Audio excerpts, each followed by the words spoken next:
പിന്നെ അയ്യപ്പസ്വാമിയെ കുറിച്ച് പറഞ്ഞപ്പോൾ പറഞ്ഞു, മുഖ്യമന്ത്രിയുടെ അയ്യപ്പസ്വാമിയോടുള്ള സ്നേഹം കണ്ടപ്പോൾ എനിക്ക് പോലും എന്റെ ഭക്തി കൂടി. ശബരിമലയെ കുറിച്ച് അദ്ദേഹം പറയുന്ന കേട്ടപ്പോ ഇതല്ലല്ലോ പണ്ട് പറഞ്ഞത്. പണ്ട് എന്തെല്ലാം കുഴപ്പമാണ് ശബരിമലയിൽ ഉണ്ടാക്കിയത്. പോലീസിനെ ഉപയോഗിച്ച്, ചില ആളുകളെ ഉപയോഗിച്ച്, അവരുടെ പേരൊന്നും പറയണില്ല, ശബരിമലയിൽ എന്തെല്ലാമാണ് കാണിച്ചത്. എന്നിട്ട് പറഞ്ഞു നവോത്ഥാനം സമിതി ഉണ്ടാക്കി. എന്നിട്ട് പറഞ്ഞു ആരെതിർത്താലും CPM അതിൽ നിന്ന് പിന്മാറില്ല എന്ന് പറഞ്ഞു.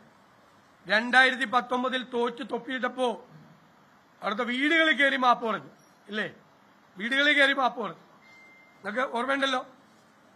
മുഖ്യമന്ത്രി പറഞ്ഞത് ഇന്നൊരു കൃത്യമായിട്ടുള്ളൊരു സെന്റൻസ് പറഞ്ഞു. ഇതുവരെ പറഞ്ഞത് ന്യൂനപക്ഷ പ്രീണനം എന്നാണ്, ഇപ്പൊ ഭൂരിപക്ഷ പ്രീണനം എന്നാണ് പറയുന്നത്. കറക്റ്റാണ്. പാർലമെന്റ്, ഈ കഴിഞ്ഞ പാർലമെന്റ് ഇലക്ഷൻ വരെ ന്യൂനപക്ഷ പ്രീണനമായിരുന്നു. ന്യൂനപക്ഷങ്ങളുടെ ഭാഗത്ത് നിന്ന് ശക്തമായ തിരിച്ചടി കിട്ടിയപ്പോൾ കുറെ നാളായി ഇപ്പൊ ഭൂരിപക്ഷ പ്രീണനമാണ്. ദേവസ്വം ബോർഡ് പ്രസിഡന്റ് CPM വെച്ചേക്കണ ആളാ പറയാണ് സംഘപരിവാറിനെ കൂടി ക്ഷണിക്കും, പ്രത്യേക പരവധാനി വിരിച്ചു കൊടുക്കണം അയ്യപ്പ സംഗമത്തിന്, സംഘപരിവാറിന്. രണ്ടുപേരും കൂടി ഒരുമിച്ചാണല്ലോ ഇപ്പൊ ഏർപ്പാട്.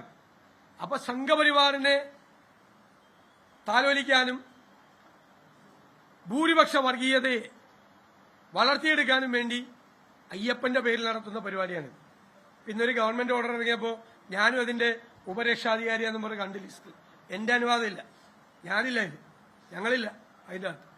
ഈ തട്ടിപ്പ് ഇവര് നടത്തുമ്പോൾ, ഈ വിശ്വാസവഞ്ചന ഇവര് കാണിക്കുമ്പോൾ, അന്നത്തെ കേസുകളിൽ എല്ലാവരെയും വിഡ്രോ ചെയ്യുമെന്ന് പറഞ്ഞ കേസ് ഇപ്പോഴും ആളുകൾ കോടതി കയറി ഇറങ്ങി നടക്കുക. അന്നത്തെ കേസുകളിൽ അസംബ്ലിയിൽ പറഞ്ഞാണ് പിൻവലിക്കുമെന്ന്. മുഖ്യമന്ത്രി പിൻവലിച്ചിട്ടൊന്നുമില്ല, പറഞ്ഞത് പ്രവർത്തിക്കുന്നില്ല, തോന്നിയതുപോലെ ചെയ്തുകൊണ്ടിരിക്കുകയാണ്. അപ്പൊ അതുകൊണ്ട് സർക്കാർ പ്രതിക്കൂട്ടിലാണ് യഥാർത്ഥത്തിൽ. മുഖ്യമന്ത്രിയും ഞാൻ ഈ പറയുന്ന ആളുകളും എല്ലാവരും കൂടി ഒന്ന് ചേർന്ന് നിൽക്കുകയാണ്. കേരളത്തിലെ ജനങ്ങൾ അത് കാണുന്നുണ്ട്.